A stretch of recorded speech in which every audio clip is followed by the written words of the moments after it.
আচ্ছা বন্ধু, আমি শুনেছি এই গ্রামে নাকি ভূতের বাড়ি আছে। আরে মদন, আমরা তো সেই ভূতের বাড়ি যাইতেছি। ভূতের বাড়ি? না না না না না, আমি ডরাই, আমি ভূতের বাড়ি যামু না। ঠিক আছে, আমি যামু না। আরে এত ভয় পাওয়ার কি আছে? আমরা কি একলা যাইতেছি? আমাকে লাগে আছে সামিরা, আছে দীপক, আছো তুমি, আমি, আমরা চারজন একসাথে ভূতের বাড়ি যাব, আবার একসাথে বাসায় ফিরবো। ঠিক আছে? না না না না না না না না না, এ ভূতে ভূত আমি ডরাই, আমি যামু না। দেখ বন্ধু, আমি মাইয়ে মানুষ হইয়া যদি ভূতের বাড়ি যাইতে পারি, তুই ছেলে মানুষ হইয়া যাইতে পারবি না কাকা? সামিরা, তুমি কথা কনো জানো, কলিজা ধরে টান দাও। ঠিক আছে, চলো বন্ধু।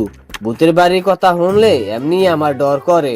আর একটা কথা, এই ভূতের বাড়ি যাইতেছি ঠিকই, কিন্তু কেউ রে কেউ থুইয়া বানা, একসাথে যাব, একসাথে আসবো। এইটা হলো ভূতের বাড়ি, অভিশপ্ত বাড়ি। কারণ এখানে ভূত থাকে, সন্ধ্যার সময় ভূত আসে এখানে। এখানে খেলাধুলা করে, ড্যান্স করে। এই সাদা ড্রেস পরা ভূতটা হইছে এখানে সিনিয়র। আমি এখন গেলাম, তোমরা সবাই থাকো। এই যে বুড়ি, এখানে তোমার নাচ দেখার সময় নাই। ভূত কোন সময় আসবে সেইটা বলো। হে হে হে হে হে হে হে হে হে।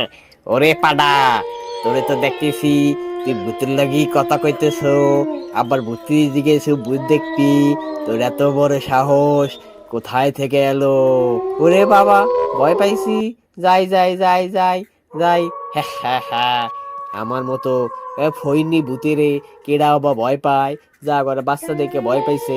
তোমরা চ্যানেলটা সাবস্ক্রাইব করো, একটা লাইক দাও, একটা শেয়ার দাও। ধন্যবাদ।